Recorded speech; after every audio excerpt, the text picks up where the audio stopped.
Tiştekî me heye her tiştê di rastî bev çi ye. Piştî sê salan dokümanterên Kurdî li Amedê hate ser perdeya sînemayê. Heştemîn Festîvala Belgefîlman ya Fîlm Amedê resepsyonek deriyê xwe li temaşevanan vekir. Piştî pandemiyê, festîval sê sal navber dabû. Li festîvala îsal da 31 fîlmên cuda wê werin nîşandan. Ji çar aliyê Kurdistanê ji Ewropayê gelek ketkarên sînemayê jî beşdar bûn.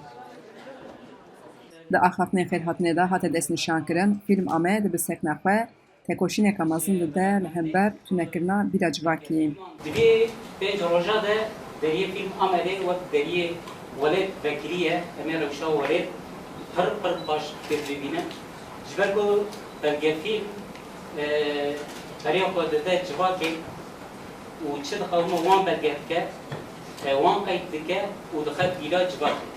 Parlamentera Erzeromê Meral Danişbeş taştî anîzman ku bi tayînkirina qayûman tu cîwar nehêştin ji bo hunera Kurdî xwe geş bike û li pêş bixe. Wê behsa zextên ser hunera Kurdî kir û got taybet sînemaya ji bo Kurdan pir giring e ku ev qad jê re bûye ciyê xwe îfadekirinê.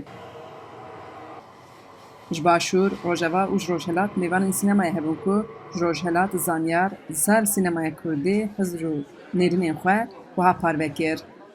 راستی یعنی لگور تمنین کو هر پارچه در باز کریه و لگور روشن سیاسی وان تشتا تقز باندور داوجه سر سینمای جی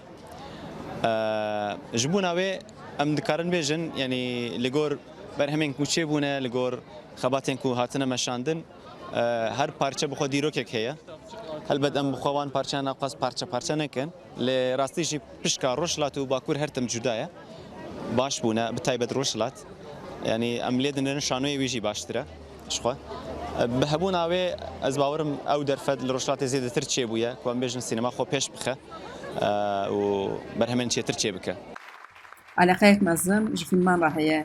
Lezgên kitapçiyan yek ji temaşevan û hezkiriyê sînemayê. و نزی 5 سالا فیلم کردی تن چکرن به راستی و به علیه کی تکنیکی و پروفسیونلی و تن چکرن هر زده از بیشتر 20 سال داوی گله فیلم خوش چکش 2002 و فیلم باهوز و فیلم دن و گوداس پیکریه سینمای کردی دری و رچکه کی نودایا و از هیدارم اوی به بو میناک بو جهان Mihemed Emînsî li ser navê Komîteya Amadekar a Festîvalê destnîşan kir ku duwarê çêkirina dokümanteran de Kurd bi pêşketine.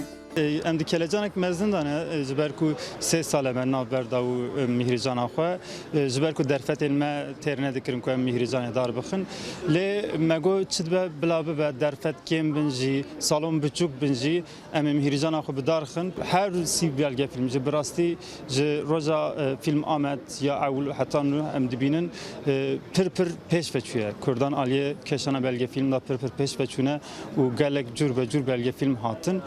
Heştemîn Festîvala Fîlm Amedê bi 5 roj bidome û fîlm li 4 mekanên cuda li Amedê wê were nîşandan. Xecican Faqîn, Dengê Amerîka, Amed.